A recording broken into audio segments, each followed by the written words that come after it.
You're now listening to the Adiel Gorel Show. Each episode, I'll bring you the latest news from my discussions with top health and wellness experts so that you can bring yourself into better health. Today, on the Adiel Gorel Show. The microcirculation, that is, the small vessels, become compressed. And then they're not delivering the blood, which is carrying the oxygen, to all of the muscle cells. And oxygen is a key component for the energy production plant that every cell has, called the mitochondria. Hi everyone, it's a joy to be here again. It's always great to learn from the masters, and hopefully we can translate it into a useful, doable resource for you all. And today we are fortunate enough to have Dr. David Fishkin with us. So Dr. David Fishkin is a full-time practicing chiropractor since 1988, who graduated first from State University of New York at Stony Brook and then from New York Chiropractic College. He's the founder of the Dry Needling Institute.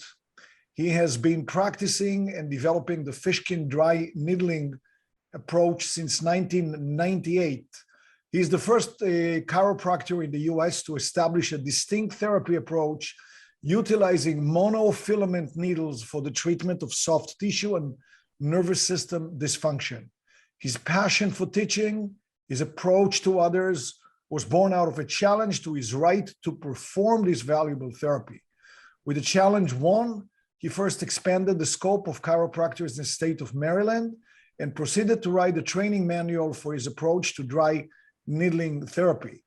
He began training not only his fellow chiropractors in early 2009, but other healthcare providers from other disciplines from around the country and the world. He also, as part of his mission of advancing this treatment, made use of his master's in public health earned in 2008 to educate and assist other state associations and state regulatory agencies in recognizing and accepting dry needling as within the scope of practice. These efforts made dry needling available to the doctors to learn and perform, and the citizens in those states to benefit from this important therapeutic option. Dr. Fishkin states that this therapy is the perfect partner for anyone who is a manual medicine practitioner. It sounds like a load, sounds like a lot. Let's see how we, you, me, Chad, can benefit from this. So, David, welcome to the show. Thank you so much, Adiel. It's a pleasure to be here. So how did you get at dry needling? How did you start with that? Can you please tell us, the path that led you to it? Sure. In 1998, I was working with an anesthesiologist, basically a doctor who performed pain management therapies, Adam Dorn, MD. Adam originally lived in Maryland. Now he actually lives and practices in LA in a hospital. But at that time, Adam used to come to my office and he would perform injections, most commonly called trigger point injections.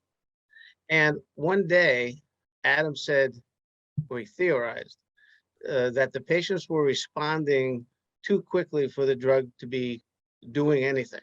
He theorized that it was a combination of what I was doing with my manual medicine work, and very interestingly, the mechanical action of the needle penetrating the tissue. Well, that turned a light bulb on in my mind because I'm a doctor who doesn't prescribe medication or inject substances. All of those things have a place, but in my field, we don't do that. But this was something that I felt that I could adopt and implement for my patients. So I began to work with Adam. He showed me some of his injection techniques. I already was familiar with using standard medical needles because I used to draw blood in my training often. But later I moved to what's called the solid filiform needle, which is the same type of needle used by the acupuncture profession. After I received my master's in public health in 2008, I decided that I wanted to start teaching doctors so that they can learn my method, and it was a way for me to spread my knowledge and technique to help more patients than I could help in my own office. So this is quite fascinating. It was almost an accidental thing that you discovered that while he was giving shots to people via needles for drugs, to put in their system, the mechanical effect of the needle itself was having a therapeutic, that's pretty fascinating. Yes, and I later found in my literature searches that there was a paper actually in, I think, 1976 by a Czechoslovakian physician in which he actually tested this theory. And he took a standard injection needle without anything in it and placed it into the tissue of a patient with pain, and the pain went away. So that was actually already proved in the literature that it existed and that it had merit. So based on that, I was able to build off of my experience with Adam and my understanding of the literature. And I began to develop my technique. But let's still, attack it head on for the sake of simplicity. And I will ask you straight on, what is dry needling? That's an excellent question. Dry needling is a specialized treatment of the soft tissues of the body.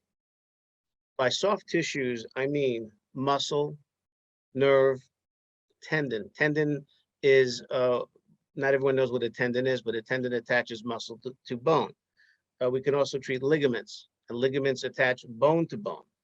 And a lesser known soft tissue material called fascia. Some people know this term, but it's not as well known amongst, generally amongst the population. Now, a couple of things. Nerves travel through these tissues to their various destinations. That is, they start in the spine, in the spinal cord, they emanate from the spine and then disperse throughout the body. But they're not traveling through conduits or tunnels. They're actually tunneling through the tissue. Okay, so that means that they are subject to the forces of the tissue around it. So if tissue is injured around nerves, it can then compress nerves. And therefore, many conditions that people think are coming from, let's say, their back, could actually be in their glute or in their thigh or in their calf, being entrapped. So these are called peripheral nerve entrapments. Now, the soft tissues of the body do not include organs like the brain or the liver. We're talking about muscle. Now, 30 to 40% of our body mass, that is our total body, is muscle. But the joints, which are often thought to cause pain, comprise only 15 to 17% of the total body mass. Now, what does this mean? The question is, who controls who, or what influences what? So the greater amount of body mass of the muscle actually has a greater influence on the joints themselves. Now, it's also true that much of the pain that people experience is actually coming from the soft tissues, because the soft tissues are layered throughout the body and they're communicating with each other. So now, why is that confusing? Because many people look at an x-ray or are shown an x-ray by their doctor or an MRI, and they see something like arthritis, or they see a disc herniation, for example, and they conclude that that is causing their pain. But we know from experience that the correlation, that is the matching of that, is not really good. So then what is causing the pain? So we treat the soft tissues to affect what's happening there, and the needle itself is causing that to happen. Okay, so that's quite interesting. And of course, when you hear about needles being used mechanically and creating an effect, you clearly think about acupuncture. So how different are, acupuncture and dry needling? Yes. Acupuncture and dry needling have two things in common. Both professions want to help people, and the needle is the same. It is the same monofilament needle. However, acupuncture follows Asian medicine theory. That is, that theory tells them where to place needles and how and why to place needles in those locations. And that follows a completely different paradigm than what we do here in Western medicine. They're following energetic patterns, okay, and other factors which drive their decision as to what they're going to do. However, Western trained doctors are following the tissue itself. The patient says, I have a pain here, and we look at the tissue at that location. We base our evaluations on neurology and anatomy and biomechanics. So all of the things that we are trained in our education based on a Western model of treatment and diagnosis. I see. So while the needles are placed mechanically in both systems and they could be the very same needles, the idea as to where to place them from the traditional Chinese medicine viewpoint is the meridians and the chi flow in the body based on traditional Chinese medicine, whereas with dry needling, it's just the knowledge of the musculature, our system as is explained, in medical science in the West. That's correct. Another simple analogy would be a plumber and a carpenter both using a hammer. They both want to build a house, but they're approaching using that tool in a different way to get to the same solution. And sometimes in the world of musculoskeletal or muscle pain or soft tissue pain, ours is a very direct approach. Acupuncture is often a very indirect approach. And there's nothing wrong with that. And there could be overlap, but sometimes we need a direct approach to get to to resolve the problem. The other issue that's somewhat different is the application itself, how deep we go, how many needles we use, because the body has very deep areas. And many times the therapies that are being used are not effecting enough result. And that's why they're not getting better, because the problems are very deep. What we are able to do with this approach is to go very deep into the tissues to get to the problems. It's like a 7-layer cake. And if the problem is in layers 5, 6, or 7 of the cake, but the treatments are only affecting layers 1 through 5, then we're not going to get resolution of the problem. But there is no, they don't have to be mutually exclusive in the sense that you could have an MD, a Western MD, who is also a traditional Chinese doctor, which I've known people like that. And yes, and absolutely. They could do both. They could apply, and even in one session, they could go both ways. Yes, it's a matter of your perspective. I train acupuncturists. See, but acupuncturists are not trained in the anatomy the way we are. They don't get the deep anatomical training. So when acupuncturists come to me for training, they're getting something they don't yet have. So then they can take the skill that they learn from me and integrate it into their practice. All right. So if you can talk about what we call trigger points. Yes.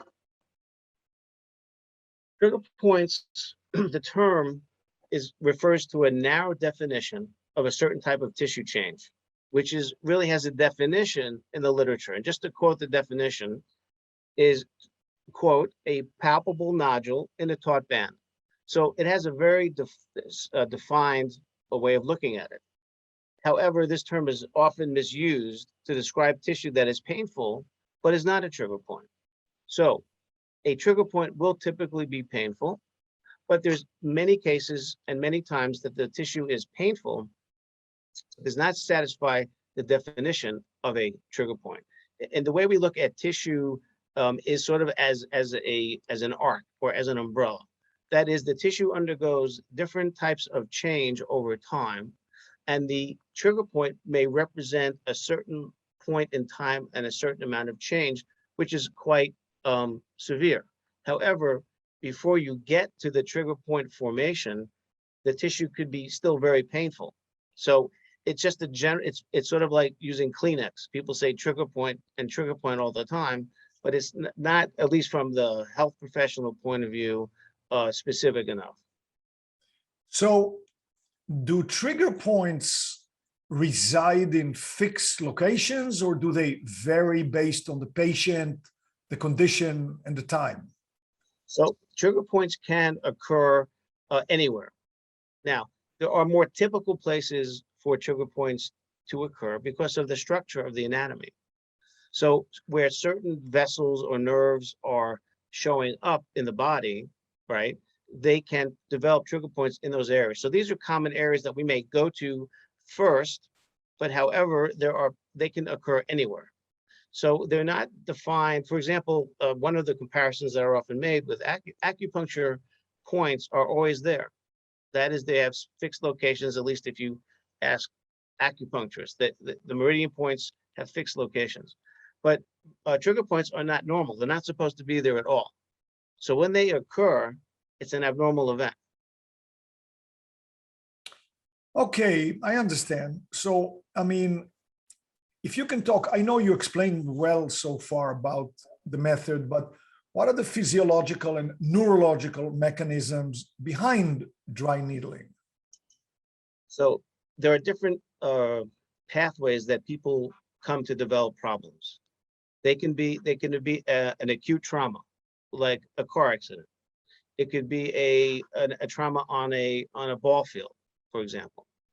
But there are also we call lower level types of problems. For example, sitting in front of a computer all day is another type of slow trauma to the body.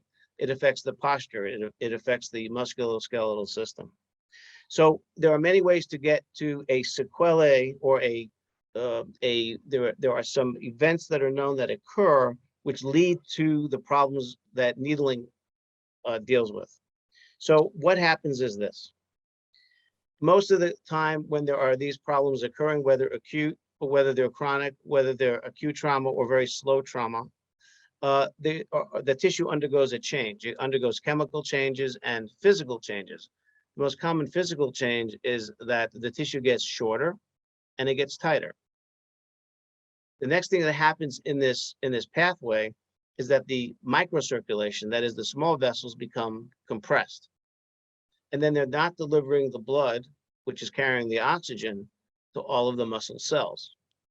And oxygen is a key component for the energy production plant that every cell has, called the mitochondria. If the mitochondria doesn't have oxygen or enough oxygen, it cannot produce the energy packet called ATP, which is an acronym for a much longer name, which we don't need to get into. But the ATP now is either greatly reduced. Now, why is that important? Because energy is required for the muscles, for the tissues to be supple, to be flexible. So the extreme example of a zero ATP is death. And what happens in death? You are rigor mortis, right? Your body goes stiff. So if we walk that back from death and ATP is being produced, the energy is being produced, then the tissue will begin to become more supple. So in this state of tension, pressure, tension, shortness, what the needling does, it physically, mechanically disrupts that to allow to reestablish the blood flow, the oxygen, the energy production, and therefore the tissue will calm down. Now, in some cases, we can resolve the problem completely. In other cases, the problem is chronic. There are factors which keep contributing to the reformation of the problem, and therefore the patient doesn't completely resolve, and therefore we can help them to stabilize or improve the situation, or we may not be able to cure them. I mean, we deal with many chronic diseases in society, right? Heart disease, diabetes, we're managing them. Well, people have chronic musculoskeletal conditions that also need management. So not everything is fixable or curable. So out of your own practice, which you've been doing obviously for more than 20 years in this— 33 years, actually. Okay, so that is certainly more than 20. I was wondering if you could share a couple of anecdotal stories and what happened. Sure. Well, one of the things that I do, since I teach professionals, I also have data, and I also film patients who come in When they have a real physical issue that's very apparent that will show on a video, I filmed them with their permission, and I filmed them before and during treatment and after treatment. So we have very dramatic evidence of what needling does. I'll give you just 3 brief examples. We had a gentleman who had pancreatic cancer come to us. We weren't treating his cancer, obviously, but he had pain. And he had to come up literally in a wheelchair. And if I didn't have this on video, you would sort of say, is David telling me, a nice story? Because they're very dramatic. So we had to bring him up in a wheelchair, and we filmed him as he got out of the wheelchair and all of the pain and he was exhibiting. And then we treated him. We did only needling on him. Okay. And after the first session, he felt relief, and he was able to ambulate with much greater ease. Over the next 2 weeks, he was able to walk, be with it, not in a wheelchair, and walk.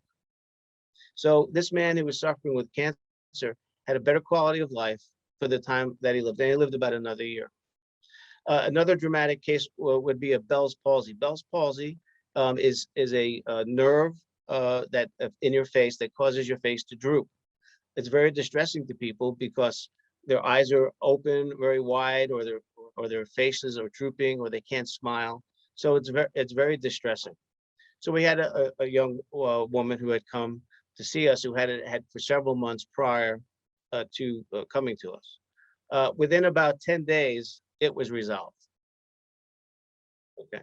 So these are examples of people who come in distress. Now, is it true that we don't cure everybody, obviously, but these are dramatic cases which really show the power and the impact. Sometimes when someone says to me, how long will it take, or will I be better? I can never predict. Some people who I think may not respond wonderfully respond, and some people who I think should respond take much longer. So I can never predict. So thanks. That's really good for us to just hear about. I know it's very anecdotal, but it's good to hear those stories as well. Stay tuned for part 2 of this interview. Thank you for joining us today. I know you love what's coming next in part 2. Be sure to click the subscribe button for more videos.